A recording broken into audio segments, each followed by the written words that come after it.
السلام علیکم ورحمۃ اللہ وبرکاتہ۔ کیا حال ہے؟ ٹھیک ہے؟ خوشحال؟ الحمدللہ۔ آج تو زیادہ ہی رونق نظر آ رہی ہے چہروں پر ماشاءاللہ کہ رمضان کی برکتیں اور سعادتیں الحمدللہ اللہ تعالیٰ نے مجھے اور آپ کو یہ مہینہ عطا کیا۔ پروردگار اس میں مجھے اور آپ کو ایسی عبادت کی توفیق دے دے جس سے میری اور آپ کی زندگی اور میری اور آپ کی آخرت سنور جائے۔ تیسرا پارہ، اعوذ باللہ من الشیطان الرجیم، بسم اللہ الرحمن الرحیم، رب اشرح لی صدری ویسر لی امری واحلل عقدۃ من لسانی یفقہوا قولی، رب یسر ولا تعسر وتمم بالخیر وما توفیقی الا باللہ، آمین یا رب العالمین۔ رب زدنی علما، رب زدنی علما، رب زدنی علما۔ اے ہمارے پروردگار ہمارے علم میں اضافہ فرما۔ آج کا بھی پارہ ہم ایک حدیث کے ساتھ شروع کرتے ہیں۔ سیدنا عبداللہ بن عمرو رضی اللہ عنہما سے روایت ہے، نبی صلی اللہ علیہ وسلم نے فرمایا کہ روزہ اور قرآن قیامت کے دن بندے کے لیے سفارش کریں گے۔ روزہ کہے گا، اے میرے رب، میں نے اسے کھانے پینے اور دوسری خواہشات سے روکے رکھا، بس تو اس کے حق میں میری سفارش قبول فرما۔ ادھر قرآن کہے گا کہ میں نے اس کو رات کو سونے نہیں دیا، بس تو اس کے حق میں میری سفارش قبول فرما، سو ان کی سفارش قبول کر لی جائے گی۔ تو الحمدللہ روزے کی حالت میں قرآن پڑھیں گے اور اپنے لیے یہ دو بڑے زبردست قسم کے سفارشی تیار کریں گے، اور اللہ تعالیٰ مجھے اور آپ کو یہ محنتیں کرنے والا بنا دے، قرآن کے ساتھ میرا اور آپ کا وہ تعلق بن جائے کہ جو مرتے دم تک نہ ٹوٹے، اور قرآن قبر میں بھی میرا اور آپ کا ساتھی ہو، حشر میں بھی میرے اور آپ کے لیے نور کا باعث ہو، اور یہ ہمیں جنتوں تک پہنچا دے۔ ایک کلمہ ہے لا حول ولا قوت الا باللہ۔ کیا مطلب ہے اس کا؟ ایک عاجزی کا اظہار ہے کہ پروردگار، نیکی کرنے کی طاقت اور برائی سے بچنے کی ہمت میرے اندر نہیں ہے میرے مولا، تو مجھے یہ ہمت اور توفیق عطا فرما۔ یعنی ہم اللہ کی مدد اور اس کی نصرت کے بغیر کوئی کام کرنے کی نہ ہمت رکھتے ہیں اور نہ طاقت رکھتے ہیں، تو اللہ سے دعا کرتے ہیں اور اس بات کا اظہار کرتے ہیں کہ لا حول ولا قوت الا باللہ۔ آج رمضان کا پہلا دن ہے اور اللہ تعالیٰ نے شیطان کو میرے اور آپ کے لیے جکڑ دیا ہے، زنجیروں میں جکڑ دیا ہے، اور آج سے اپنے نفس کو جکڑنے کا پلان انشاءاللہ میں نے اور آپ نے خود بنانا ہے۔ اللہ ہمیں اپنے نفس کی شرارتوں پر قابو پانے کی توفیق دے دے۔ تلک الرسل فضلنا بعضهم على بعض، یہ رسول جو ہماری طرف سے انسانوں کی ہدایت پر معمور ہوئے، ہم نے ان کو ایک دوسرے سے بڑھ چڑھ کر مرتبے عطا کیے۔ ان میں سے کوئی ایسا تھا جس سے خدا خود ہم کلام ہوا، اور کسی کو اس نے دوسری حیثیتوں سے بلند درجے دیے، اور آخر میں عیسیٰ ابن مریم کو روشن نشانیاں عطا کی اور روح پاک سے ان کی مدد کی۔ اگر اللہ چاہتا تو ممکن نہ تھا کہ ان رسولوں کے بعد جو لوگ روشن نشانیاں دیکھ چکے تھے وہ آپس میں لڑتے، مگر اللہ کی مشیت یہ نہ تھی کہ وہ لوگوں کو جبراً اختلاف سے روکے۔ اس وجہ سے انہوں نے باہم اختلاف کیا، پھر کوئی ایمان لایا اور کسی نے کفر کی راہ اختیار کی۔ ہاں اللہ چاہتا تو وہ ہرگز نہ لڑتے، مگر جو اللہ چاہتا ہے کرتا ہے۔ یہاں بات شروع ہوئی ہے تلک الرسل فضلنا بعضهم علی بعض۔ اللہ تعالیٰ نے تمام پیغمبروں کو مختلف مرتبے عطا کیے ہیں، مختلف خصوصیات عطا کی ہیں، اور کسی کو کسی اعتبار سے اور کسی کو کسی اعتبار سے فضیلت عطا کی ہے۔ حضرت آدم علیہ السلام کو اللہ تعالیٰ نے خود اپنے ہاتھوں سے بنایا، حضرت ابراہیم علیہ السلام کو دنیا بھر کا امام اور رہنما اور پیشوا بنایا، اور ایک حدیث میں خیر البریہ کا لفظ ان کے لیے استعمال کیا کہ بہترین مخلوق، بہترین تخلیق حضرت ابراہیم علیہ السلام۔ حضرت موسیٰ علیہ السلام کو اللہ تعالیٰ نے اپنے ساتھ ہم کلام ہونے کا شرف عطا کیا۔ حضرت یوسف علیہ السلام کو اکرم الناس، دنیا کے تمام انسانوں میں معزز ترین انسان حضرت یوسف علیہ السلام۔ حضرت عیسیٰ علیہ السلام کی تو پیدائش بھی اور ان کی پوری زندگی بھی اور پھر ان کا زندہ اٹھایا جانا کیا اللہ تعالیٰ نے انہیں معجزے عطا کیے اور کیا شرف عطا کیے۔ حضرت سلیمان علیہ السلام کو دیکھتے ہیں کیسی اللہ تعالیٰ نے انہیں بادشاہت عطا کی، اور رسول اللہ صلی اللہ علیہ وسلم امام الانبیاء، تمام نبیوں کے سردار، تمام دنیا کے انسانوں کے سردار، رسول اللہ صلی اللہ علیہ وسلم فرماتے ہیں قیامت کے دن میں اولاد کی آدم کا سردار ہوں گا، اور سب سے پہلے میری قبر کھلے گی، اور سب سے پہلے میں شفاعت کروں گا، اور سب سے پہلے میری شفاعت قبول کی جائے گی۔ ایک اور حدیث میں آپ صلی اللہ علیہ وسلم فرماتے ہیں کہ میں روز قیامت آدم کی اولاد کا سردار ہوں گا، اور میں یہ ازراحی فخر نہیں کہتا۔ نبی صلی اللہ علیہ وسلم کی عاجزی دیکھیے کہ آپ بطور فخر یہ بات نہیں کر رہے ہیں، بلکہ ہمیں بتا رہے ہیں صورتحال کے حیثیت میری کیا ہوگی، ہم کا پرچہ میرے ہاتھ میں ہوگا، میں یہ بات ازراحی فخر نہیں کرتا۔ اس روز آدم علیہ السلام سمیت تمام انبیاء میرے پرچم تلے ہوں گے، اور سب سے پہلے مجھے قبر سے اٹھایا جائے گا، اور میں یہ بات ازراحی فخر نہیں کہتا۔ یہ بار بار رسول اللہ صلی اللہ علیہ وسلم اپنا مقام اور مرتبہ بھی بتاتے ہیں، لیکن ساتھ ساتھ اپنی عاجزی کا اظہار بھی کرتے ہیں کہ یہ میں ساری بات بطور فخر نہیں کر رہا، بلکہ بطور حقیقت بیان کر رہا ہوں۔ یا ایھا الذین آمنوا انفقوا، اے لوگوں جو ایمان لائے ہو، جو کچھ مال و متاع ہم نے تم کو بخشا ہے اس میں سے خرچ کرو، قبل اس کے کہ وہ دن آئے جس میں نہ خرید و فروخت ہوگی، نہ دوستی کام آئے گی، اور نہ سفارش ہی چلے گی، اور ظالم اصل میں وہی ہیں جو کفر کی روش اختیار کرتے ہیں۔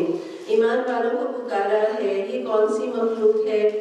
یہ میں اور آپ ہیں، مجھے اور آپ کو رب نے پکارا، لبیک اللہم لبیک، پروردگار ہم حاضر ہیں۔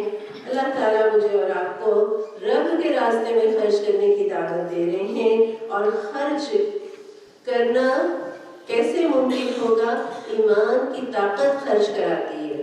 ایمان جتنا مضبوط ہوگا خرچ کرنا اللہ کے راستے میں اتنا آسان ہوگا، اور ایمان جتنا کمزور ہوگا خرچ کرنا اتنا ہی مشکل ہو جائے گا۔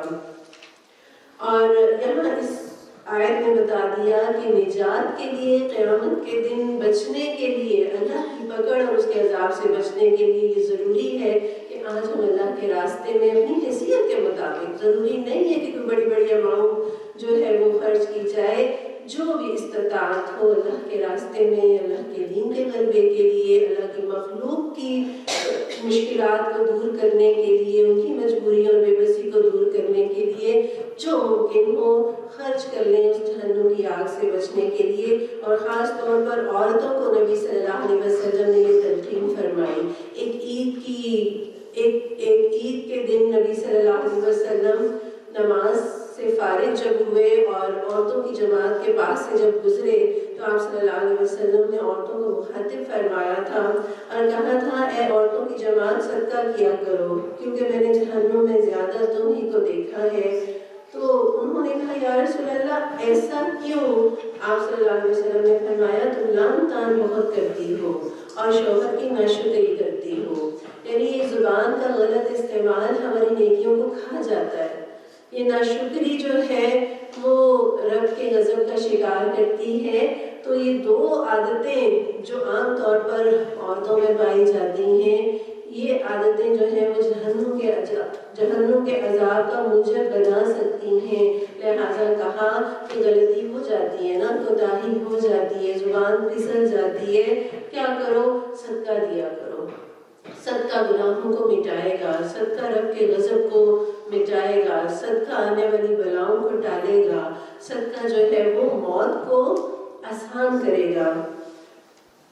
پھر آپ دیکھیے کہ دینا مشکل لگتا ہے نا، تو اللہ تعالیٰ نے آیت الکرسی سنا دی کہ دیکھو دے کس کو رہے ہو، کس کو دے رہے ہو، کس کی بارگاہ میں پیش کر رہے ہو۔ وہ جو بادشاہوں کا بادشاہ ہے، اللہ لا الہ الا هو الحی القیوم لا تأخذه سنة ولا نوم له ما في السماوات وما في الأرض من ذا الذي يشفع عنده إلا بإذنه يعلم ما بين أيديهم وما خلفهم ولا يحيطون بشيء من علمه إلا بما شاء وسع كرسيه السماوات والأرض ولا يؤوده حفظهما وهو العلي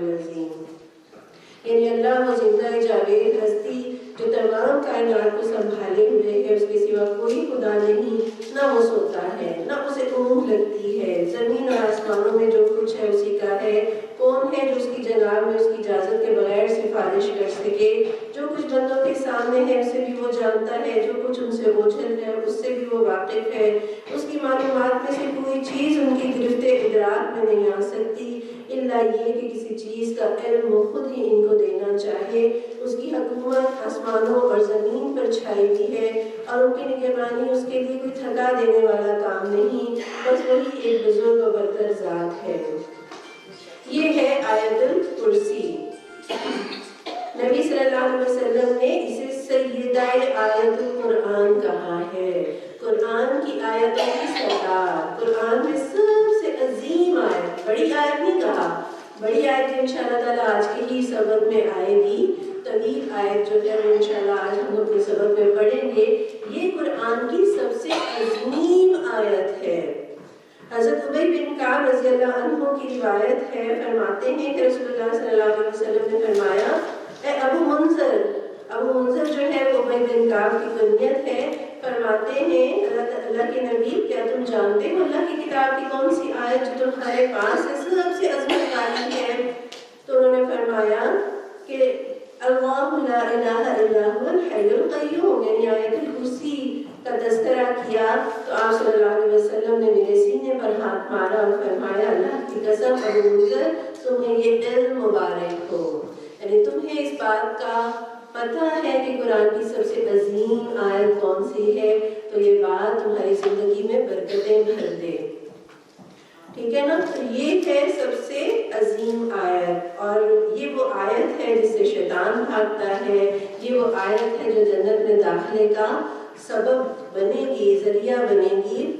نسائی کی روایت میں آتا ہے رسول اللہ صلی اللہ علیہ وسلم نے فرمایا جو ہر فرض نماز کے بعد آیت الکرسی پڑھے اس کو بحشت میں داخل ہونے سے سوائے موت کے کوئی چیز نہیں روکتی، یعنی بس موت ہی رکاوٹ بنی ہوئی ہے جنت میں جانے کی، ادروائز جیسے موت آئے گی تو اس کا اگلا قدم جنت میں ہوگا۔ عمل کیا ہے کہ ہر فرض نماز کے بعد آیت الکرسی پڑھنا، اور یہاں آیت الکرسی کے اندر یہ وہ الحی القیوم ہے، وہ زندہ ہے، وہ قائم رکھنے والا ہے، وہ زندگی دینے والا ہے، وہ زندہ ہے، وہ زندہ رہے گا۔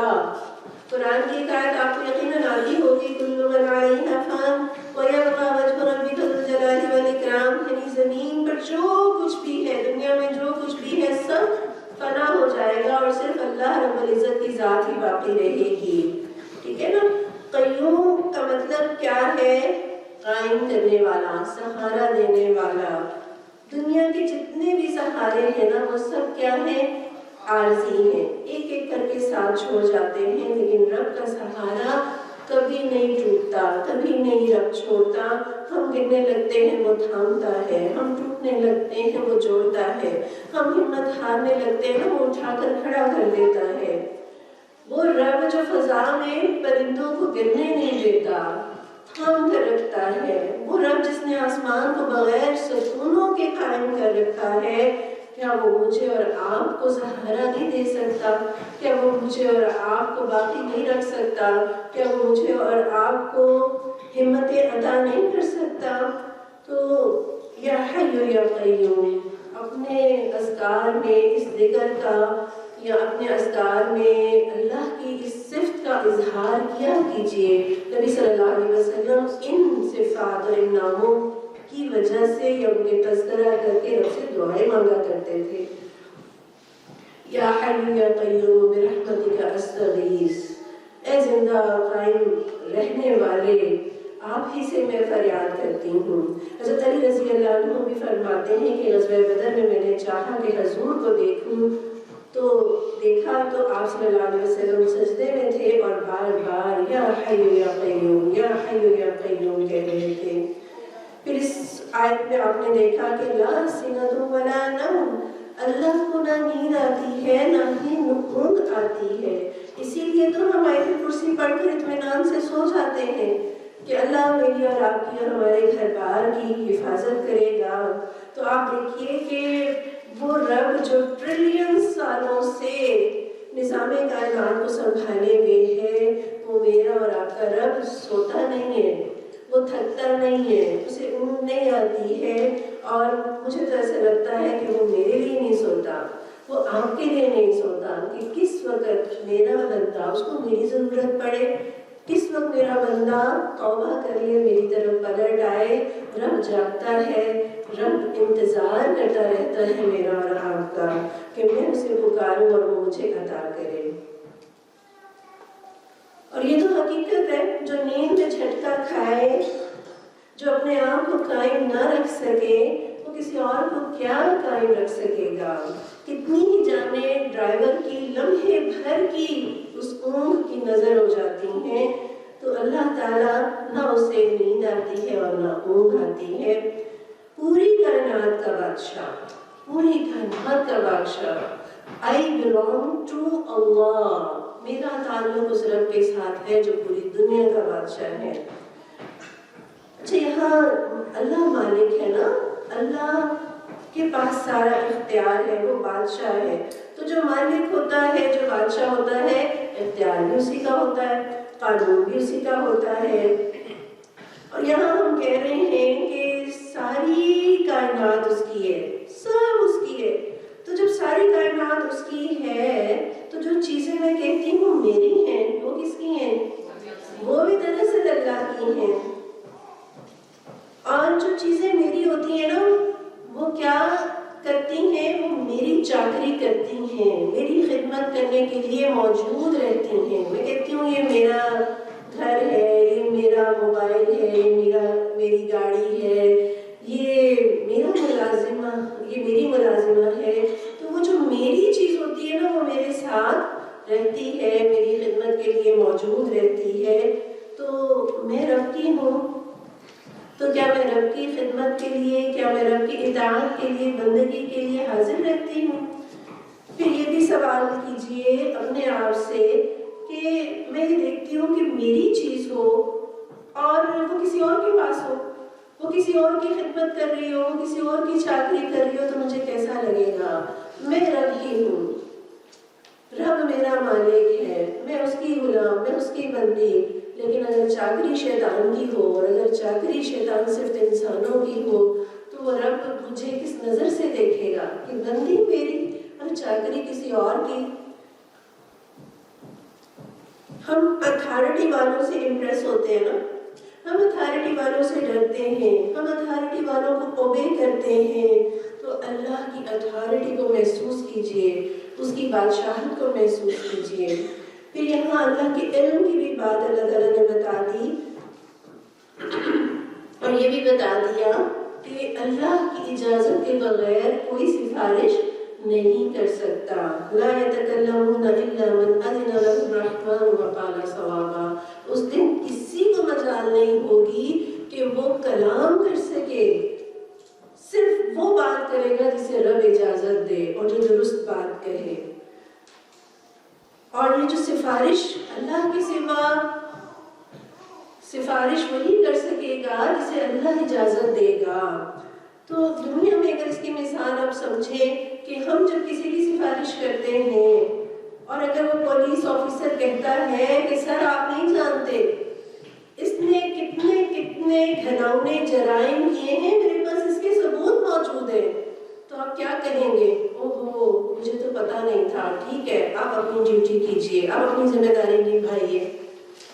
تو بالکل اسی طرح سے اللہ کا علم حاوی ہے، اللہ جانتا ہے، اللہ کے پاس ثبوت موجود ہیں، ریکارڈ موجود ہیں، تو کوئی سفارش کیسے کر سکتا ہے؟ اور اگر کرے گا اللہ تعالیٰ تو جانتا ہے نا کہ کسی نے کیا کیا ہے، لہٰذا اللہ اسی کو اجازت دیں گے اور اسی کے حق میں اجازت دیں گے جس کے لیے رب چاہے گا کہ اس کی سفارش کی جائے۔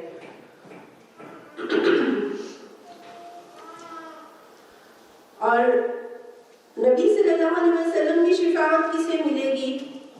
نبی صلی اللہ علیہ وسلم کی شفاعت اسے ملے گی جس نے سچے دل سے کہا ہوگا لا الہ الا اللہ۔ ایک بار آج بھی کہہ دیجئے لا الہ الا اللہ۔ اللہ ہمارے اس کلمے کو قبول فرما لیجئے۔ جو سچے دل سے لا الہ الا اللہ کہے گا نا،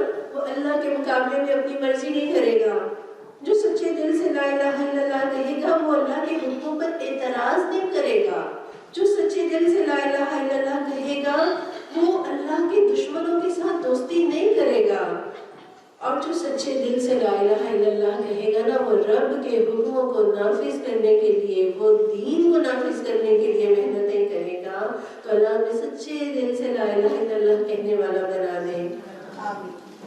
یعلم، وہ جانتا ہے، وہ علم رکھتا ہے، اور جو ہمارے غموں سے واقف ہے، ہماری ضرورتوں سے واقف ہے، ہمارے احساسات سے واقف ہے، ہمارے جذبات سے واقف ہے، تو یقیناً وہ میرا اور آپ کا خیال رکھ سکتا ہے۔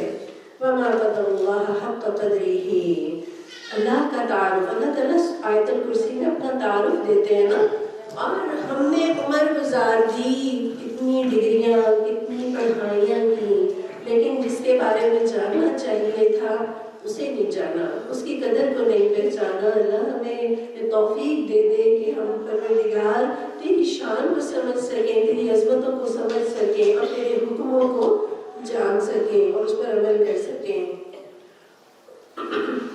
لا اکراہ فی الدین، دین کے معاملے میں کوئی زور اور زبردستی نہیں، صحیح بات غلط خیالات سے الگ چھان کر رکھ دی گئی ہے۔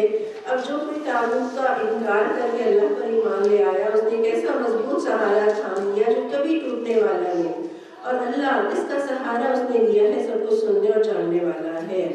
لا اکراہ فی الدین، دین کے معاملے میں کوئی جبر نہیں، دین کے معاملے میں کوئی زبردستی نہیں، اور زبردستی کام کرانے میں مزہ بھی نہیں آتا، مزہ اسی کام میں ہے جو دل کی خوشی کے ساتھ کیا جائے۔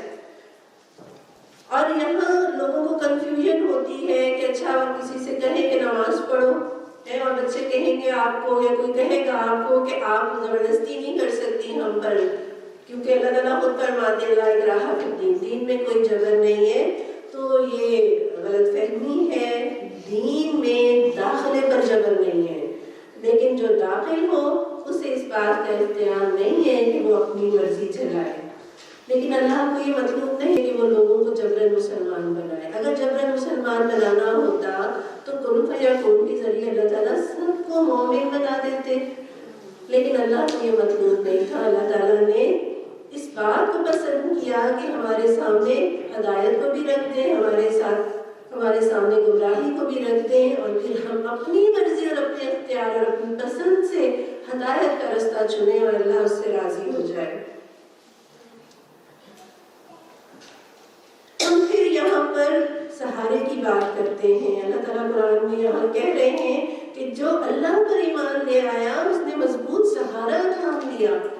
ہم کمزور ہیں، ہم بے بس ہیں، ہم سہارا چاہتے ہیں، ہم سہارے ڈھونڈتے ہیں۔ پہلے ڈھونڈتے ہیں کہ اچھا جی ڈگری مل جائے، ڈگری ہوگی تو بڑا کام بن جائے گا، پھر چاہتے ہیں کہ ڈگری ہو مگر گریڈ کے ساتھ ہو، گریڈ کے ساتھ ملے گی تو بہت فائدہ ہوگا، پھر ڈگری مل گئی، گریڈ مل گئی، پھر کیا سہارا چاہیے؟ ابھی بھی مسئلہ ہے، اب کوئی اچھی جاب چاہیے، اچھی جاب مل گئی، اب کیا چاہیے؟ اب اچھا رشتہ چاہیے، وہ ڈھونڈ رہے ہوتے ہیں، پھر اچھا رشتہ بھی مل گیا، اب کون سا سہارا درکار ہے؟ لگتا ہے کہ اولاد اگر نہ ہوئی تو پھر کیسے معاملہ چلے گا، تو پھر اولاد چاہیے، پھر اچھا ملازم چاہیے، بیمار ہو جائے تو قابل ڈاکٹر چاہیے۔ تو ہمیں تو ہر مرحلے پر سہارے چاہیے، ہر مرحلے پر سہارا چاہیے۔ تو اللہ تعالیٰ بتاتے ہیں کہ جس نے رب کو تھام لیا اس نے ایسا سہارا تھام لیا کہ جو کبھی ٹوٹنے والا نہیں ہے۔ دنیا کے سہارے تو ملتے بھی نصیب کے ساتھ ہیں، اور دنیا کے سہارے دنیا میں ہی ساتھ چھوڑ بھی جایا کرتے ہیں۔ رب کا سہارا جس نے تھام لیا وہ اس زندگی میں بھی ساتھ نبھائے گا، وہ قبر میں بھی اور وہ حشر میں بھی ساتھ نبھائے گا، وہ تنہا نہیں چھوڑے گا، وہ بے آسرا نہیں چھوڑے گا، وہ ذلیل نہیں ہونے دے گا۔ اس زندگی میں بھی اور اس زندگی میں بھی اسی کے سہارے سے پار لگیں گے۔ جو لوگ ایمان لاتے ہیں ان کا حامی و مددگار اللہ ہے، وہ ان کو تاریکیوں سے روشنی میں نکال لاتا ہے، اور جو لوگ کفر کی راہ اختیار کرتے ہیں ان کے حامی و مددگار طاغوت ہیں، وہ انہیں روشنی سے تاریکیوں کی طرف کھینچ لے جاتے ہیں۔ یہ آگ میں جانے والے لوگ ہیں جہاں یہ ہمیشہ رہیں گے۔ اللہ تعالیٰ پھر دعوت دیتے ہیں اللہ سے تعلق جوڑ کر تو دیکھو، ہر مشکل سے، ہر اندھیرے سے، ہر گمراہی سے، ہر گندگی سے وہ ذات تجھے بچا لے گی، وہ ذات ہمیں نکال لے گی۔ اللہ بلاتا ہے آزماؤ تو صحیح، اللہ کے راستے پر چل کر تو دیکھو۔ پھر آگے اللہ تعالیٰ پریکٹیکل ایک مثال میرے اور آپ کے سامنے رول ماڈل پیش کرتے ہیں حضرت ابراہیم علیہ السلام کی۔ کیا تم نے اس شخص کے حال پر غور نہیں کیا جس نے ابراہیم علیہ السلام سے اس بات پر جھگڑا کیا کہ ابراہیم کا رب کون ہے، اور اس بنا پر اس شخص کو اللہ نے حکومت دے رکھی تھی۔ جب ابراہیم علیہ السلام نے کہا میرا رب وہ ہے جس کے اختیار میں زندگی اور موت ہے، تو اس نے جواب دیا زندگی اور موت تو میرے اختیار میں ہے۔ ابراہیم علیہ السلام نے کہا اچھا اللہ سورج کو مشرق سے نکالتا ہے، تو ذرا اسے مغرب سے نکال لا۔ یہ سن کر وہ منکر حق ششدر رہ گیا، مگر اللہ ظالموں کو راہ راست نہیں دکھایا کرتا۔ اب مفسرین کہتے ہیں یہ کون شخص تھا؟ نمرود تھا، ہے نا، جس کے ساتھ مکالمہ ہوا حضرت ابراہیم علیہ السلام کا۔ ہمیں پتہ چلتا ہے کہ کوئی انسان جب وہ بگڑتا ہے اس کے بگاڑ میں عام طور پر ایک بڑی وجہ یہ ہوتی ہے کہ اللہ تعالیٰ نے اسے اختیار دیا ہے، اسے دولت دی ہے، اسے اقتدار دیا ہے۔ تو یہ دولتیں اور اقتدار اور اختیار پا کر ہونا تو یہ چاہیے کہ رب کا شکر گزار جس نے یہ ساری نعمتیں عطا کی ہیں، لیکن عام طور پر ایسا ہوتا ہے کہ اختیار پا کر لوگ رب کو بھول جاتے ہیں، اپنا آپ بھول جاتے ہیں، بھول جاتے ہیں۔ اور یہاں آپ دیکھیے کہ وہ سوال کر رہا ہے اور حضرت ابراہیم اس کے سوال کا بالکل صحیح جواب دے رہے ہیں، لیکن وہ بحث پر اتر آیا تو بجائے اسی بات کو دوبارہ ریپیٹ کرنے کے حضرت ابراہیم علیہ السلام ایک نئی دلیل لاتے ہیں۔ یہ ہے حکمت اور یہ ہے انداز کسی کو امپریس کرنے کا یا اسے اس کے سامنے دلیل پیش کرنے کا۔ پھر اگلی آیت دیکھیے یا پھر مثال کے طور پر اس شخص کو دیکھو جس کا گزر ایک ایسی بستی پر ہوا جو اپنی چھتوں پر اوندھی گر گئی، جو اپنی چھتوں پر اوندھی گری پڑی تھی۔ اس نے کہا یہ آبادی ہے جو ہلاک ہو چکی ہے، اسے اللہ کس طرح دوبارہ زندگی بخشے گا۔ آپ دیکھیں ایک سوال نمرود نے کیا اور ایک سوال یہ شخص کر رہا ہے، دونوں کے سوال میں فرق کیا ہے؟ سوچ کا فرق ہے، انداز کا فرق ہے۔ ایک تکبر کی وجہ سے سوال کر رہا ہے کہ کون ہے تمہارا رب، یعنی وہ جاننے کے لیے نہیں کر رہا، وہ ماننے کے لیے نہیں کر رہا، وہ اعتراض کرنے کے لیے سوال کر رہا ہے۔ لیکن یہاں جو شخص سوال کر رہا ہے یہ علم حاصل کرنے کے لیے، یقین حاصل کرنے کے لیے سوال کر رہا ہے۔ تو اللہ ہمیں ایسا انسان بننے کی توفیق دے۔ اور یہاں دیکھیے کہ اس شخص کا نام کیا تھا؟ نام نہیں بتایا۔ بستی کون سی تھی یہ بھی نہیں بتایا۔ گویا اس سے کوئی فرق نہیں پڑتا، ہمیں اگر نام پتہ چل جاتا، اس جگہ کا نام پتہ چل جاتا تو کیا ہمارے ایمان میں اضافہ ہونا تھا یا کمی آنی تھی؟ اگر ہمیں نہیں معلوم غیر ضروری باتیں اللہ تعالیٰ قرآن میں ہمیں یہ انداز سکھاتے ہیں کہ اس سے کوئی تعلق نہیں ہونا چاہیے، اس سے کوئی فرق نہیں پڑتا ان باتوں سے۔ اصل چیز کیا ہے؟ وہ بات اور وہ مدعا جو آگے بیان ہو رہا ہے کہ جب اس نے دیکھا کہ یہ بستی جو ہلاک ہو رہی ہے اسے کیسے اللہ دوبارہ زندگی بخشے گا، تو اللہ نے اس پر اس کی روح قبض کر لی اور وہ 100 برس تک مردہ پڑا رہا۔ پھر اللہ نے اسے دوبارہ زندگی بخشی اور اس سے پوچھا بتاؤ کتنی مدت پڑے رہے ہو؟ اس نے کہا 1 دن یا چند گھنٹے رہا ہوں۔ یہی حال ہے، 100 برس گزر گئے اور وہ اس کو کیا کہہ رہا ہے؟ چند گھنٹے۔ ہم تو دنیا میں یعنی اپنی زندگی میں بھی یہ تجربہ کرتے ہیں کہ ہم سو جاتے ہیں اور ہمیں وقت گزرنے کا احساس ہی نہیں ہوتا، پتہ ہی نہیں چلتا۔ اور اسی طرح دنیا کی زندگی سے جب ہم گزر کر جائیں گے تو ہم یہی کہیں گے کہ ہم تو بس ایک پہر یا پہر کا کچھ حصہ دنیا میں ٹھہرے تھے۔ فرمایا تم تو 100 برس اسی حالت میں گزر چکے ہیں، اب ذرا اپنے کھانے اور پانی کو دیکھو، اس میں ذرا تغیر نہیں آیا، اور دوسری طرف ذرا اپنے گدھے کو دیکھو کہ اس کا پنجر تک وہ سیدھا ہو رہا ہے۔ یعنی کھانا آپ دیکھتے ہیں کہ بڑی جلدی خراب ہو جانے والی چیز ہے، اور 100 سال وہ کھانا پڑا رہا، اس میں کتنی دھوپ لگی، کتنی بارشیں، کتنی آندھیاں، کتنے طوفان اس پر آئے، لیکن دیکھیں جس کو کہتے ہیں نا جسے اللہ رکھے اسے کون چکے۔ اللہ تعالیٰ نے اس کھانے میں تغیر نہیں آنے دیا، لیکن وہ گدھا وہ جو ہے مر گیا، پھر وہ اس کا گوشت ہٹ گیا، یعنی وہ پنجر بن گیا اور وہ سیدھا ہو گیا۔ تو یہ ہے اللہ اور یہ ہے اس کے کارنامے اور قدرتیں۔ یعنی وہ مرنے کے بعد دوبارہ جی اٹھانے پر پوری قدرت رکھتا ہے۔ وَإِذْ قَالَ إِبْرَاهِيمُ رَبِّ أَرِنِي، اور وہ واقعہ بھی پیش نظر رہی جب ابراہیم علیہ السلام نے کہا تھا میرے مالک مجھے دکھا دے تو مردوں کو کیسے زندہ کرتا ہے۔ فرمایا کیا تو ایمان نہیں رکھتا؟ اس نے عرض کیا ایمان تو رکھتا ہوں مگر دل کا اطمینان درکار ہے۔ فرمایا اچھا تو 4 پرندے لے اور ان کو اپنے سے مانوس کر لے، پھر ان کا ایک ایک جز ایک ایک پہاڑ پر رکھ دے، پھر ان کو پکار، وہ تیرے پاس دوڑے چلے آئیں گے۔ خوب جان لو کہ اللہ نہایت بااقتدار اور حکیم ہے۔ جس طرح یہ پرندوں کو انہوں نے جب اس طرح سے بلایا اور وہ دوڑے چلے آئے نا، اسی طرح قیامت کے دن جب اللہ بلائے گا نا اور ہم دوڑے ہوئے جائیں گے۔ یہاں آپ یہ بھی دیکھیے کہ پرندوں کو محبت دی اور جب پھر انہیں بلایا وہ کیسے دوڑتے ہوئے آ رہے ہیں۔ انسانوں کو محبت دے کر دیکھیے، اور یہاں پر پرندوں کے اڑنے کا تذکرہ نہیں ہے، دوڑنے کا تذکرہ ہے، کیونکہ اڑنے والے پر شبہ ہو سکتا ہے کہ وہ والا تھا کہ نہیں کوئی دوسرا پرندہ تھا، لہٰذا دوڑنے کا ذکر آیا کہ دوڑنے والے نگاہ میں رہتے ہیں۔ تو اللہ نے اپنی شان دکھائی، مثل الذین ينفقون اموالهم، جو لوگ اپنے مال اللہ کی راہ میں صرف کرتے ہیں ان کے خرچ کی مثال ایسی ہے جیسے ایک دانہ بویا جائے، اسے 7 بالیں نکلے اور ہر بال میں کتنے دانے ہوں۔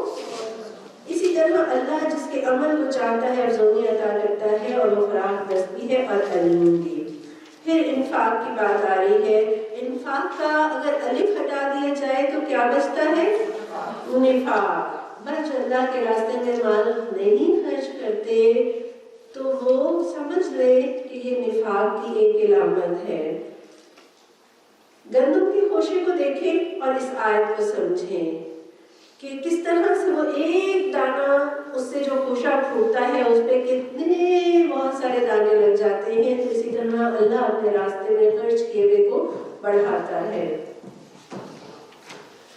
یہاں بیج کی بات اور بونے کی بات آئی نا، تو آپ دیکھیے کسان بیج بونے کے لیے اچھے موسم کا اور اچھی زمین کا انتخاب کرتا ہے۔ بالکل اسی طرح اللہ کے راستے میں خرچ کرنے کے لیے ہمیں بھی دیکھنا چاہیے کہ کہاں خرچ کریں، کیسے خرچ کریں، کون سا صدقہ افضل ہے، کون سا زیادہ مجھے اس لحاظ سے فائدہ دے سکتا ہے میرے اجر کے اعتبار سے اور صدقہ جاریہ کے اعتبار سے۔ تو ایسی جگہوں پر پیسہ لگانے کے لیے کوشش کریں، اور ایک کو 700 تک لے جانے والا یہ ہے میرا اور آپ کا رب۔ مسند احمد کی روایت میں آتا ہے کہ آپ صلی اللہ علیہ وسلم نے فرمایا کہ ایک شخص نے نکیل والی اونٹنی خیرات کی تو آپ نے فرمایا یہ قیامت کے دن 700 نکیل والی اونٹنیاں پائے گا۔ اللہ اپنے راستے میں خرچ کرنے کی توفیق دے دے۔ آپ صلی اللہ علیہ وسلم نے قسم کھا کر یہ بات ارشاد فرمائی تھی کہ صدقے سے مال کم نہیں ہوتا۔ جو لوگ اپنے مال اللہ کی راہ میں خرچ کرتے ہیں اور خرچ کر کے پھر احسان نہیں جتاتے نہ دکھ دیتے ہیں، ان کا اجر ان کے رب کے پاس ہے اور ان کے لیے کسی رنج و خوف کا موقع نہیں۔ یہاں اللہ تعالیٰ یہ بتا رہے ہیں کہ انویسٹمنٹ جو کی ہے تم نے کہ اللہ کی راہ میں خرچ کر کے جو اجر پانا چاہتے ہو رب سے، یہ جو سودا اور جو تجارت کر رہے ہو، یہ انویسٹمنٹ ضائع ہو سکتی ہے۔ کس صورت میں؟ احسان جتانے سے، دکھ دینے سے یہ انویسٹمنٹ ضائع ہو جائے گی۔ آپ صلی اللہ علیہ وسلم نے فرمایا تھا 3 آدمی جنت میں داخل نہیں ہوں گے، اور وہ 3 آدمی کون سے ہیں؟ ایک والدین کا نافرمان، ایک بوڑھا شرابی، اور تیسرا احسان جتلانے والا۔ نیکی کر کے برباد کر دینے والی بات ہے جب ہم اس کے ساتھ احسان جتائیں کہ میں نے تمہارے ساتھ یہ کیا تھا۔ ایک میٹھا بول اور کسی ناگوار بات پر ذرا سی چشم پوشی اس خیرات سے بہتر ہے جس کے پیچھے دکھ ہو۔ اللہ بے نیاز اور بردباری اس کی صفت ہے۔ خرچ ہر کوئی نہیں کر سکتا نا، ہر کے پاس اتنا مال نہیں ہوتا، تو کیا کرے؟ یہ تو کر سکتے ہیں نا، اچھی بات کہہ دے، اچھے اخلاق سے پیش آ جائے، اچھا مشورہ دے دے، مسکراہٹ سے کسی کا استقبال کر لے، تو پاکیزہ بات، ایک میٹھا بول، یہ صدقہ ہے۔ ترمذی کی روایت میں آتا ہے آپ صلی اللہ علیہ وسلم نے فرمایا کہ ہر نیکی صدقہ ہے، اور نیکی میں سے یہ بھی ہے کہ تو اپنے بھائی کو کھلے چہرے کے ساتھ ملے، یہ بھی نیکی ہے، یہ بھی صدقہ ہے۔ اور رب مجھے اور آپ کو کتنا دیتا ہے، کتنا نوازتا ہے، گناہوں کے باوجود دیتا ہے، وہ تانے نہیں دیتا۔ اور انسان کسی کو 2 وقت کی روٹی بھی سنا کر دیتا، تانے دے دے کر کہ میں نے تمہارے ساتھ یہ کیا، میں نے تمہارے ساتھ یہ کیا۔ میٹھا بول، اچھا اخلاق اللہ کو بڑا پسند ہے، اور میزان میں نیکیوں کے پلڑے کو بھاری کر دینے والی چیز ہے۔ اے لوگوں جو ایمان لائے ہو، اپنے صدقات کو احسان جتا کر اور دکھ دے کر اس شخص کی طرح خاک میں نہ ملا دو جو اپنا مال محض لوگوں کو دکھانے کے لیے خرچ کرتا ہے، نہ اللہ پر ایمان رکھتا ہے نہ آخرت پر۔ اس کے خرچ کی مثال ایسے ہے جیسے ایک چٹان تھی جس پر مٹی کی تہ جمی ہوئی تھی، اس پر جب زور کا مینہ برسا تو ساری مٹی بہہ گئی اور صاف چٹان کی چٹان رہ گئی۔ ایسے لوگ اپنے نزدیک خیرات کر کے جو نیکی کماتے ہیں، اس سے کچھ بھی ان کے ہاتھ نہیں آتا، اور کافروں کو سیدھی راہ دکھانا اللہ کا دستور نہیں ہے۔ پچھلی آیت میں ہم نے انویسٹمنٹ کے ضائع ہونے کی کون سی بات پڑھی تھی؟ ہم نے یہ پڑھا تھا جب وہ احسان جتا دیں گے تو ان کی یہ ساری انویسٹمنٹ، سارا انفاق، سب کیا کرایا ضائع ہو جائے گا۔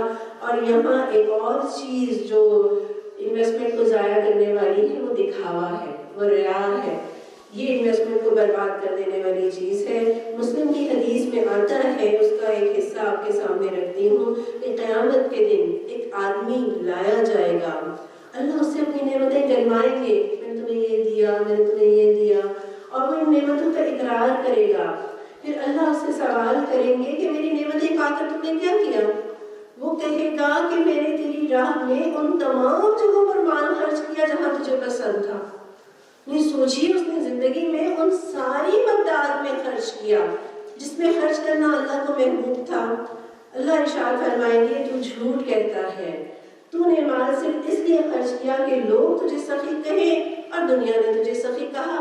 یعنی جس مقصد کے لیے تم نے وہ کام کیا تھا وہ مقصد تمہارا پورا ہو گیا، جس صلے کے لیے تم نے یہ نیکی کی تھی وہ صلہ تمہیں دنیا میں مل گیا، پھر حکم ہوگا اور اسے منہ کے بل اٹھا کر جہنم میں پھینک دیا جائے گا۔ اللہ لا تجعلنا منہم، اللہ ہمیں ایسے لوگوں میں شامل نہ کرے، ہماری نیکیاں دکھاوے کی نظر نہ ہو جائے۔ بخلاف اس کے جو لوگ اپنے مال محض اللہ کی رضا جوئی کے لیے دل کے پورے ثبات و قرار کے ساتھ خرچ کرتے ہیں، ان کے خرچ کی مثال ایسی ہے جیسے کسی سطح مرتفع پر ایک باغ ہو، اگر زور کی بارش ہو جائے تو دگنا پھل لائے، اور اگر زور کی بارش نہ بھی ہو تو ایک ہلکی فوار ہی اس کے لیے کافی ہو جائے۔ تم جو کچھ کرتے ہو سب اللہ کی نظر میں ہے۔ مال خرچ کرنے پر، اللہ کے راستے میں مال خرچ کرنے پر رب سے جو صلہ ملے گا، یہ پورا یقین ہو کہ اللہ عطا کریں گے۔ اللہ دینے والا ہے، وہ دینے پر قدرت رکھتا ہے، ایک کو 700 گنا بنا دینے پر بھی قادر ہے۔ یہ ایمان اور یقین صحابہ کا تھا نا۔ حضرت ابوبکر رضی اللہ عنہ کے زمانے میں قحط پڑا، لوگ ان کی خدمت میں حاضر ہوئے تو انہوں نے کہا کہ کل تمہاری مشکل دور ہو جائے گی۔ اگلے روز صبح حضرت عثمان رضی اللہ عنہ کے 1000 غلے سے لدے ہوئے اونٹ مدینہ پہنچے۔ مدینہ کے تاجروں سے حضرت عثمان رضی اللہ عنہ نے کہا کہ میں نے یہ غلہ شام سے منگوایا ہے، تم مجھے خرید پر کتنا نفع دیتے ہو؟ یہ تاجر آ گئے نا لینے کے لیے، تو انہوں نے کہا کتنا نفع دیتے ہو؟ تاجروں نے کہا کہ 10 کے 12 دیں گے۔ حضرت عثمان رضی اللہ عنہ نے کہا کہ مجھے اس سے زیادہ ملتے ہیں۔ انہوں نے پوچھا ہم سے زیادہ دینے والا کون ہے؟ مدینہ کے تاجر تو ہم ہی ہیں۔ حضرت عثمان رضی اللہ عنہ نے کہا کہ مجھے ہر درہم کے عوض 10 درہم ملتے ہیں، کیا تم اس سے زیادہ دے سکتے ہو؟ انہوں نے 10 کے 12 کہا، انہوں نے کہا مجھے 1 کے 10 ملتے ہیں، تو کیا تم اس سے زیادہ دے سکتے ہو؟ تاجروں نے کہا نہیں، تو فرمایا گواہ رہو میں تمام غلہ مدینہ کے محتاجوں پر صدقہ کرتا ہوں۔ تو بتا دیا کہ میرے ساتھ یہ سودا کس نے کیا ہے، 1 سے 10 کا سودا کس نے کیا ہے؟ اللہ تعالیٰ نے۔ اور یہ 1 سے 10 تو منیمم ہے، اور پتہ نہیں اللہ تعالیٰ اخلاص کی بنا پر اور اللہ سے محبت اور ایمان کی بنا پر اس کو کتنا بڑھائے گا یہ وہ رب جانتا ہے۔ کیا تم میں سے کوئی یہ پسند کرتا ہے کہ اس کے پاس ایک ہرا بھرا باغ ہو، گھروں سے سیراب کھجوروں اور انگوروں اور ہر قسم کے پھلوں سے لدا ہوا ہو، اور وہ عین اس وقت ایک تیز بگولے کی زد میں آ کر جھلس جائے، جبکہ وہ خود بوڑھا ہو اور اس کے کم سن بچے ابھی کسی لائق نہ ہو؟ خود بوڑھا اور بچے کم سن، یہ کیسے ہوا کہ اسے اپنے کام سے اتنا لگاؤ تھا کہ وہ شادی کو بھی مؤخر کرتا رہا اور بہت لیٹ شادی کی تو دیکھے بچے چھوٹے ہیں اور خود بوڑھا ہے۔ فرمایا اللہ تعالیٰ نے کہ جبکہ وہ خود بوڑھا اور اس کے کم سن بچے بھی کسی لائق نہ ہو، اس طرح اللہ اپنی باتیں تمہارے سامنے بیان کرتا ہے، شاید کہ تم غور و فکر کرو۔ یہ جو مثال اللہ تعالیٰ نے دی کہ ایک شخص کے پاس ایک ہرا بھرا باغ لگانے میں مدت لگتی ہے، پھر وہ بھی کھجوروں اور انگوروں اور ہر قسم کے پھلوں سے لدا ہوا، کتنی محنت، کتنا سرمایہ اور کتنی مدت لگی ہوگی اس کو باغ لگانے میں، لیکن ایک باغ اتنی محنت سے تیار کیا، اور جب پھل کھانے کا وقت آئے، جب عمر گزر جائے، جب بڑھاپا آ جائے، اور جب یہ سوچا ہو کہ اس سے فائدہ اٹھائیں گے، اور اگر وہ کسی تباہی کی، کسی زلزلے کی، کسی آفت کی نظر ہو جائے، وہ سب جل جائے، ختم ہو جائے، تو انسان کی کیفیت یہاں اللہ تعالیٰ نے بتائی ہے۔ گویا عمر گزار لی، آپ ساری عمر نیکیاں کرتے رہے، اعمال کرتے رہے، اور یہ سوچا کہ یہ آخرت میں کام آئیں گے، اور وہاں پہنچے تو پتہ چلا کہ وہ تو دکھاوے کی نظر ہو گئے، وہ تو شرک کی وجہ سے سب برباد ہو گئے، وہ تو احسان جتانے کی وجہ سے سب ضائع ہو گیا، وہ تو غیبتیں کرنے کی وجہ سے سب دوسروں کے کھاتے میں چلے گئے، تو اب تو نہ واپس آ سکتے ہیں، نہ اور نیکیاں جمع کر سکتے ہیں، اور نہ ہی اس آزمائش سے اپنے آپ کو بچا سکتے ہیں، تو ساری نیکیاں برباد ہو جاتی ہیں نیت کے کھوٹ کی وجہ سے، زبان کی بے احتیاطی کی وجہ سے، حسد کی وجہ سے، احسان جتانے اور ریاکاری اور شرک کی وجہ سے۔ اللہ تعالیٰ ہمیں اپنی امان میں رکھے۔ اے لوگوں جو ایمان لائے ہو، جو مال تم نے کمائے ہیں اور جو کچھ ہم نے زمین سے تمہارے لیے نکالا ہے، اس میں سے بہتر حصہ راہ خدا میں خرچ کرو۔ ایسا نہ ہو کہ اس کی راہ میں دینے کے لیے بری سے بری چیز چھانٹنے کی کوشش کرنے لگو، حالانکہ وہی چیز اگر کوئی تمہیں دے تو تم ہرگز اسے لینا گوارا نہ کرو گے، الا یہ کہ اس کو قبول کرنے میں تم چشم پوشی برت جاؤ۔ تمہیں جان لینا چاہیے کہ اللہ بے نیاز ہے اور بہترین صفات سے متصف ہے۔ یا ایھا الذین آمنوا کہہ کر اللہ مجھے اور آپ کو بلاتے ہیں، کتنی عزت دی ہے اللہ نے، کتنے پیار سے اللہ تعالیٰ اور کتنے مان سے اللہ تعالیٰ مجھے اور آپ کو مخاطب کرتے ہیں۔ یہ نہیں کہا اے مالدارو، یہ نہیں کہا اے کنجوسو، دیتے ہوئے بری بری چیزیں نہ چھانٹا کرو، اور یہ بالکل ہماری کیفیت کا بیان ہے کہ جس طرح دیتے ہوئے دل تنگ ہونے لگتا ہے، اور اچھی چیزیں ہم روک لیتے ہیں اور بری چیزیں ہم لینے لگتے ہیں۔ یہ ممکن ہے کوئی چیز آپ کے لیے بیکار ہو لیکن کسی اور کے لیے وہ بڑی کارآمد ہو، یہ عین ممکن ہے، لیکن بہرحال اپنے ایمان کا جائزہ لیتے رہنا چاہیے۔ کبھی اچھی چیز بھی دیں، کبھی اپنی پسندیدہ چیز بھی دیں، اللہ تعالیٰ ہمارے دلوں کو کھول دے۔ یہاں اللہ تعالیٰ فرماتے ہیں کہ اللہ غنی ہے، اللہ بے نیاز ہے، اللہ کو ضرورت نہیں ہے، جو خرچ کرو گے تمہیں خود اس کا صلہ ملے گا۔ اور پھر حمید کہا، اللہ قابل تعریف ہے۔ کوئی سورج کو کہے کہ یہ کتنا روشن ہے تو اس سے سورج کی شان میں کوئی اضافہ نہیں ہوتا، بلکہ وہ شخص جو سورج کی اس حقیقت کو بیان کر رہا ہے، لوگوں کو پتہ چلے گا کہ یہ شخص جو ہے یہ بینا ہے، یہ دیکھ سکتا ہے، یہ سمجھدار ہے۔ لیکن کوئی سورج کو کہیں کہ یہ کتنا سیاہ ہے تو اس سے سورج کی شان میں کمی نہیں آئے گی، پتہ چلے گا یہ شخص خود اندھا ہے، یہ کتنا پاگل شخص ہے کہ سورج کو سیاہ کہہ رہا ہے۔ اللہ قابل تعریف ہے، اللہ کی تعریف کرنے والے خود اپنی عقل مندی، اپنی بینائی اور اپنی سمجھداری کا ثبوت دیتے ہیں۔ الشیطان یعدکم الفقر، شیطان تمہیں مفلسی سے ڈراتا ہے اور شرمناک طرز عمل اختیار کرنے کی ترغیب دیتا ہے، مگر اللہ تمہیں اپنی بخشش اور فضل کی امید دلاتا ہے، اللہ بڑا فراخ دست اور دانا ہے۔ الشیطان یعدکم الفقر، شیطان کو کیا پریشانی ہے اگر ہم مفلس ہو بھی جائیں، ہمارا مال اگر کم ہو بھی جائے، کیا شیطان کو ہم سے بہت محبت ہے؟ کیا شیطان کو ہماری بڑی پرواہ ہے؟ شیطان کو ہم سے ہمدردی نہیں ہے، بلکہ وہ چاہتا ہے کہ کہیں ایسا نہ ہو کہ اللہ کے راستے میں مال خرچ کر کے اللہ کو راضی کر کے اس کی جنتیں پالے اور میں جہنم میں جلتا رہوں۔ وہ چاہتا ہے کہ انسان بھی اس کے ساتھ جہنم میں جائے۔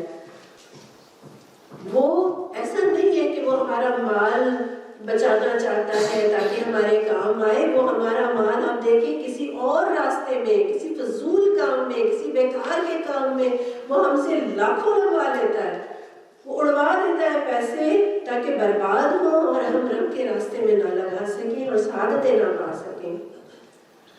حضرت عمر بن عبدالعزیز کا بڑا خوبصورت واقعہ بھی ہے اور مثال بھی ہے۔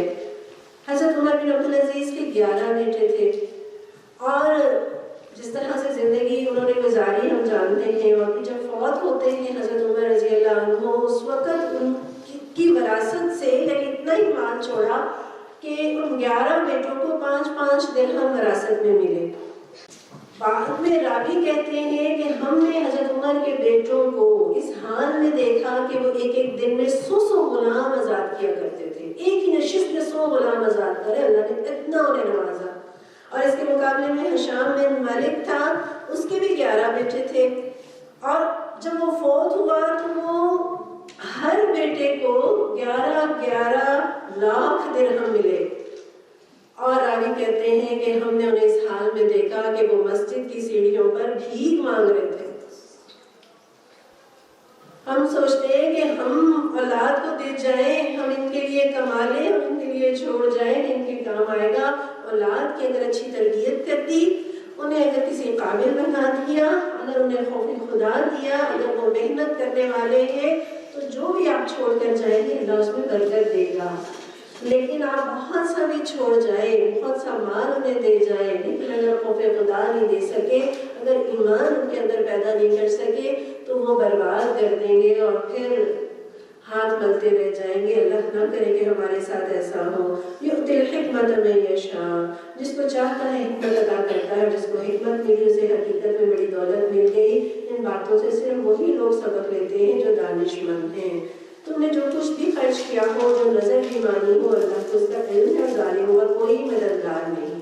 اچھا، نظر مانی جا سکتی ہے لیکن نظر ماننا پسندیدہ نہیں ہے۔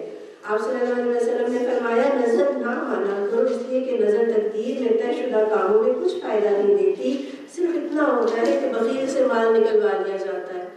ویسے وہ دینے والا نہیں تھا لیکن اس نے نظر مان لی کہ میں یہ اتنا دوں گا اور پھر وہ دیتا ہے، تو تقدیر کا اس سے کوئی فرق نہیں پڑتا، لیکن اپنے دل کی ایک حسرت ہے جو وہ پوری کرتا ہے۔ اگر اپنے صدقات اعلانیہ دو تو یہ بھی اچھا ہے، لیکن اگر چھپا کے حاجت مندوں کو دو تو یہ تمہارے حق میں زیادہ بہتر ہے۔ تمہاری بہت سی برائیاں اس طرز عمل سے محو ہو جاتی ہیں، اور جو کچھ تم کرتے ہو اللہ کو بہرحال اس کی خبر ہے۔ یعنی صدقات اعلانیہ بھی دے سکتے ہیں، اس کا کیا فائدہ ہوگا؟ اس کا یہ فائدہ ہوگا کہ کسی دوسرے کو بھی ترغیب ملے گی، مجھے بھی کرنا چاہیے، دیکھو یہ کتنا کرتے ہیں تو مجھے بھی اس طرح سے کرنا چاہیے۔ اور چھپا کر دینے سے کیا ہوگا؟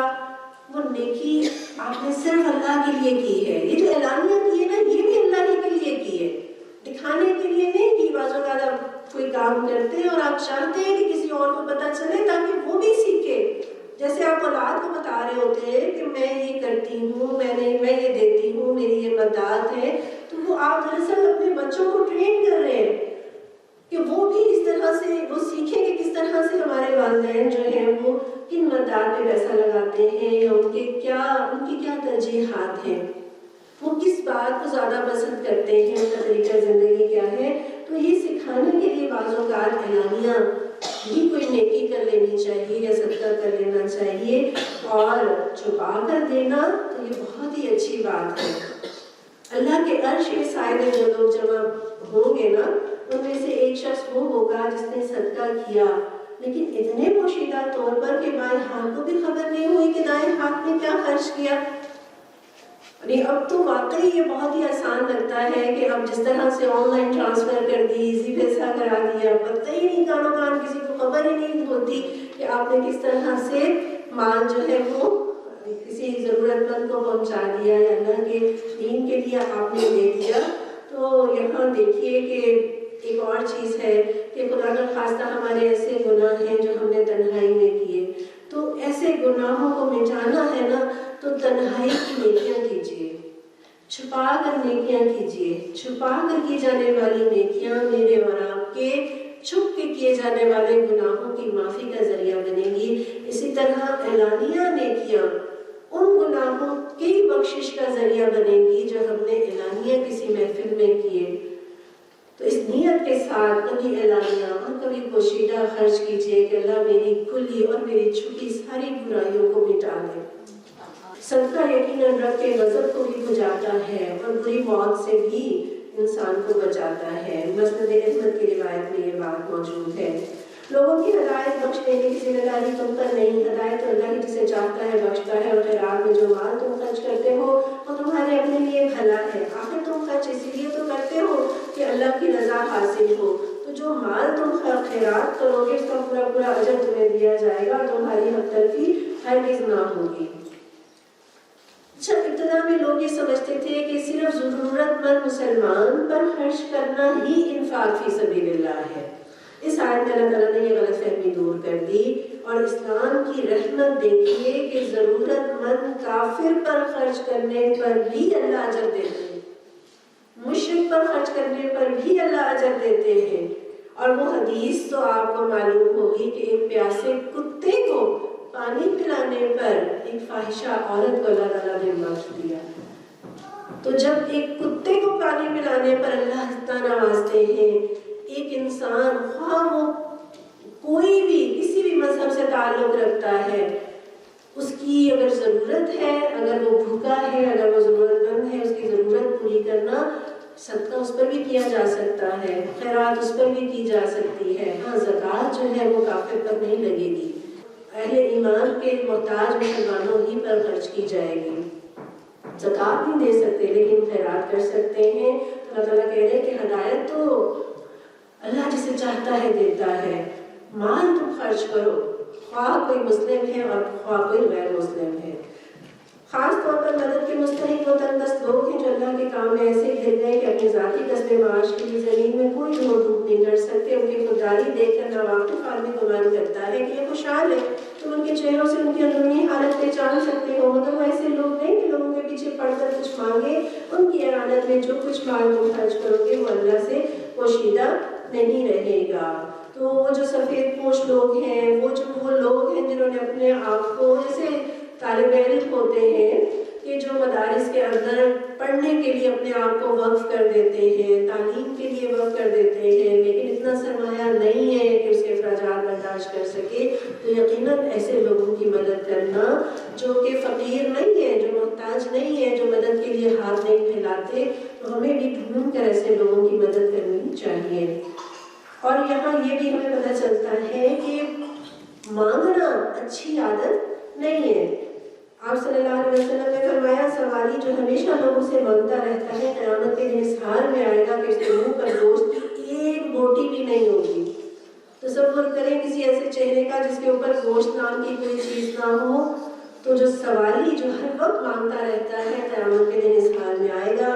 اسی طرح مسلم کی روایت میں آتا ہے جو شخص اپنا مال بڑھانے کے لیے لوگوں سے سوال کرتا ہے وہ آگ کے انگارے مانگ رہا ہے، اب چاہے تو کم مانگ لے اور چاہے تو زیادہ، یعنی کم اکٹھے کر لے چاہے زیادہ اکٹھے کر لے، تو محض اپنا مال بڑھانے کے لیے مانگنا بہت بری عادت ہے۔ جو لوگ اپنے مال شب روز کھلے اور چھپے خرچ کرتے ہیں ان کا اجر ان کے رب کے پاس ہے اور ان کے لیے کسی خوف اور رنج کا موقع نہیں۔ لا خوف علیہم ولا هم یحزنون۔ صدقات رنج اور غم کا علاج ہے، صدقات بیماریوں کا علاج ہے۔ کسی بیماری سے شفا نہیں ہو رہی، صدقہ دے کر دیکھیے۔ کوئی غم ہے، کوئی پریشانی ہے، صدقہ دیجیے، اور غم اور پریشانی اور بیماری کا انتظار نہ کیجیے۔ دینے کے لیے ہم عام طور پر ہم تب نکالتے ہیں جب کوئی برا خواب دیکھیں گے، جب کوئی ایسی آفت آئے گی، مصیبت آئے گی، پریشانی آئے گی، تو یوں ہی دیتے رہیے کہ صدقہ بلاؤں کو ٹال دیتا ہے، آنے والی پریشانیوں کو دور کر دیتا ہے۔ الذین یأکلون الربا، مگر جو لوگ سود کھاتے آتے ہیں ان کا حال اس شخص کا سا ہوتا ہے جسے شیطان نے چھو کر باولا کر دیا ہو. اس حال میں ان کے مبتلا ہونے کی وجہ یہ ہے کہ وہ کہتے ہیں کہ تجارت بھی تو آخر سودی جیسی چیز ہے، حالانکہ اللہ نے تجارت کو حلال کیا اور سود کو کیا کیا؟ حرام. لہٰذا جس شخص کو اس کے رب کی طرف سے یہ نصیحت پہنچے اور آئندہ کے لیے وہ سود خوری سے باز آ جائے تو جو کچھ وہ پہلے کھا چکا اس کا معاملہ اللہ کے حوالے ہے، اور جو اس حکم کے بعد بھی اسی حرکت کا اعادہ کرے وہ جہنمی ہے جہاں وہ ہمیشہ رہے گا. صدقے کا تذکرہ آیا بہربار. اب صدقے کا اپوزٹ کا تذکرہ کر دیا. صدقے کا اپوزٹ کیا ہے؟ سود. اور وہ شخص جو سودی کاروبار کرتا ہے، سودی لین دین کرتا ہے، اس کا معاملہ کیا ہوگا؟ جیسے کوئی باولا، جیسے کوئی دیوانہ، جیسے کوئی پاگل ہوتا ہے. یعنی دنیا میں بھی اس کا حال ایسے ہی ہے. یعنی وہ پیسے کے پیچھے پاگل ہے، وہ لوگوں کی بدحالی سے اپنی خوشحالی کا سامان کر رہا ہے، اور اسی حال میں دنیا میں جیا، پیسے کے پیچھے جان دینے والا. اور آخرت میں ہم جانتے ہیں کہ انسان اس حال پر اٹھایا جائے گا جس حال میں اس نے جان دی ہوگی. تو اسی پاگل پن میں اس نے جان دی تو وہ اسی صورت میں اٹھایا جائے گا جیسے وہ پاگل ہے، جیسے وہ کوئی دیوانہ ہے اور خبتی ہے. اور سود کے بارے میں ہم نے وہ حدیث پڑھی تھی نا، ایک ساتھ ہلاک کر دینے والے گناہوں سے بچو. ان میں سے ایک جو ہے وہ سود کا معاملہ ہے. اور رسول اللہ صلی اللہ علیہ وسلم فرماتے ہیں ابن ماجہ کی روایت میں کہ سود کے 70 درجے ہیں، اور سب سے کم درجہ، سب سے لو لیول کا جو اس کے اندر وہ حصہ ہے وہ ماں کے ساتھ نکاح کرنے کے برابر ہے.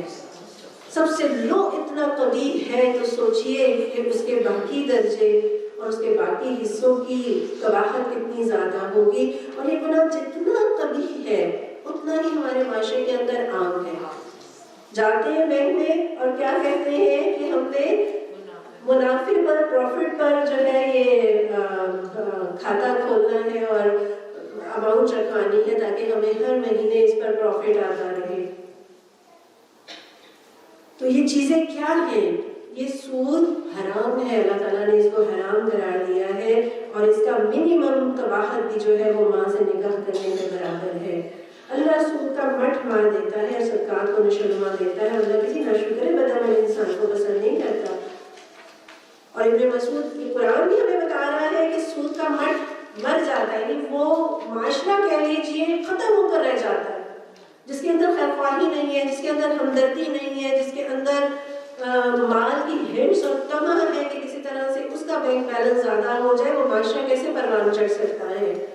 معاشرہ تو وہی پروان چڑھتا ہے نا جو ہمدردی کی بنیاد پر ہو، جو آپ کہہ لیجیے کہ انفاق کی بنیاد پر کوئی گرتا ہے اس کو تھام لے، کوئی مجبور ہے اس کی عیادت کرے، مدد کرے. تو اس وہی معاشرہ جو ہے وہ پھلتا پھولتا پروان چڑھتا ہے. ابن ماجہ کی روایت میں آتا ہے کہ آپ صلی اللہ علیہ وسلم نے فرمایا کہ سود کھانے والے کا مال اب کتنا زیادہ ہی وہ بلاخر گھٹ جاتا ہے، یعنی اس کو بلاخر وہ تباہ کر کے چھوڑتا ہے، ختم ہو کر رہتا ہے. ہاں جو لوگ ایمان لے آئے اور نیک عمل کریں، نماز قائم کریں، زکوٰۃ دیں، ان کا اجر بے شک ان کے رب کے پاس ہے اور ان کے لیے کسی خوف اور رنج کا موقع نہیں. اے لوگوں جو ایمان لائے ہو خدا سے ڈرو، جو کچھ تمہارا سود لوگوں پر باقی رہ گیا ہے اسے چھوڑ دو اگر واقعی تم ایمان لائے ہو. لیکن اگر تم نے ایسا نہ کیا تو آگاہ ہو جاؤ کہ اللہ اور اس کے رسول صلی اللہ علیہ وسلم کی طرف سے تمہارے خلاف اعلان جنگ ہے. اپنی توبہ کر لو، سود چھوڑ دو تو اپنا اصل سرمایہ لینے کے تم حقدار ہو. نہ تم ظلم کرو اور نہ تم پر ظلم کیا جائے. آپ دیکھیں اتنے سخت الفاظ کسی بھی گناہ کے لیے اللہ تعالیٰ نے استعمال نہیں کیے. یعنی جو سودی لین دین کرے اس سے رب ناراض ہوگا، مطلب یہ ناراضی کے الفاظ نہیں ہے، غصے کے الفاظ نہیں ہے، غضب کے الفاظ بھی اللہ نے نہیں استعمال کیے بلکہ جنگ کے الفاظ استعمال کیے ہیں. کہاں ہم جو اللہ اور اس کے رسول پر ایمان رکھنے کا دعویٰ کرتے ہیں اور محبت کا دعویٰ کرتے ہیں عملی زندگی میں، یعنی یہ ایک طرف یہ دعویٰ ہے اور پریکٹیکل لائف میں ہم کیا کر رہے ہیں؟ اللہ اور اس کے رسول کے دشمنوں کی صف میں جا کر کھڑے ہوئے جن سے اللہ اور اس کے رسول کی جنگ ہے. اور ہمیں اپنی انفرادی زندگیوں میں بھی سود سے چھٹکارا پانا ہے. لیکن صرف انفرادی زندگی میں یعنی ہم یہ حدیثیں پڑھ کر اور آیتیں پڑھ کے کہ اچھا آئندہ سے ہم اب جو ہے وہ پروفٹ اینڈ لاس کی بیس پر ہی ہم کھاتا کھولیں گے اور ہم سود کی بیس پر جو اکاؤنٹ ہے اس کو ہم بند کر دیں گے، ٹھیک ہے، بہت اچھی بات ہے، یہ فیصلے کیجئے، لیکن اجتماعی طور پر وہ نظام آئے، اس اسلامی نظام کے لیے جدوجہد کرنا، ان صالح حکمرانوں کے لیے کوششیں کرنا اور دعائیں کرنا اور محنتیں کرنا کہ ایسے لوگ برسر اقتدار آئیں جو سودی نظام کو ختم کریں، جو سودی معیشت کا خاتمہ کرے، تاکہ ہم اور ہماری نسلیں اس سود کی لعنت سے اور اس کی نحوست سے بچ سکیں اور اپنی ہم ذمہ داریاں ادا کر سکیں۔ سود خور جو ہے قیامت کے دن خون کی نہر میں ہوگا، باہر نکلنا چاہے گا لیکن فرشتہ اسے پتھر مار مار کر واپس اس کے اندر دھکیلے گا۔ اللہ مجھے اور آپ کو سود کی لعنت سے بچائے اور ہمارے اس معاشرے کو، ہمارے اس پاکستان کو پروردگار وہ حکمران عطا فرما جو ہمیں سود کی لعنت سے بچائے۔ تمہارا قرضدار تنگ دست ہو تو ہاتھ کھلنے تک اسے مہلت دو، اور جو صدقہ کر دو تو یہ تمہارے لیے زیادہ بہتر ہے اگر تم سمجھو۔ تنگ دست کو ایک طرف تو وہ سودی ذہنیت ہے کہ پیسہ آئے اور لوگوں کی مجبوریوں سے فائدہ اٹھایا جائے، تو اللہ تعالیٰ کیا سوچ دے رہے ہیں کہ تم اگر کسی قرضدار کو مہلت دے دو تو یہ مہلت دینا بھی کیا ہوگا؟ صدقہ ہوگا۔ آپ صلی اللہ علیہ وسلم نے فرمایا جو شخص کسی تنگ دست کو مہلت دے یا معاف کر دے، قیامت کے دن اللہ اسے اپنے سائے میں جگہ دے گا، اور اللہ کے سائے میں، اللہ کے عرش کے سائے میں وہ شخص جگہ پائے گا جو کسی قرضدار کو مہلت دے دے یا معاف کر دے۔ اور مشکات کی روایت میں ہے کہ جس شخص کے ذمہ قرض ہو اور مقروض ادائیگی میں تاخیر کرے تو قرض خواہ کے لیے ہر دن کے عوض صدقہ ہے۔ آپ نے 10,000 کی اماؤنٹ قرض دی تھی اور اس نے یہ دن طے کیا تھا کہ اس دن میں لوٹاؤں گا، اس نے نہیں لوٹایا، آپ نے بھی کہا کہ چلو کوئی بات نہیں، اب ہر دن آپ سمجھیں کہ شاید جب تک وہ قرض واپس نہیں لوٹاتا اتنی اماؤنٹ صدقہ کرنے کا اجر آپ کے نامہ اعمال میں درج ہوتا رہے گا۔ اللہ تعالیٰ کتنی دیکھیں ترغیب دلاتے ہیں اور کتنے بڑے اجر سے نوازتے ہیں۔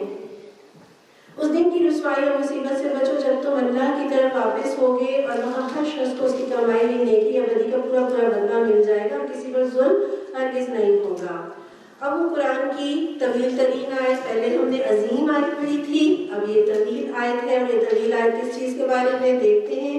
اے لوگوں جو ایمان لائے ہو، جب کسی مقرر مدت کے لیے تم آپس میں لین دین کرو تو اسے لکھ لیا کرو، فریقین کے درمیان انصاف کے ساتھ ایک شخص دستاویز تحریر کرے جسے اللہ کے لکھنے پڑھنے کی قابلیت بخشی ہو، اسے لکھنے سے انکار نہ کرنا چاہیے، وہ لکھے اور املا وہ شخص کرائے جس پر حق آتا ہے یعنی قرض لینے والا، اور اسے اللہ اپنے رب سے ڈرنا چاہیے کہ جو معاملہ طے ہوا ہو اس میں کوئی کمی بیشی نہ کرے۔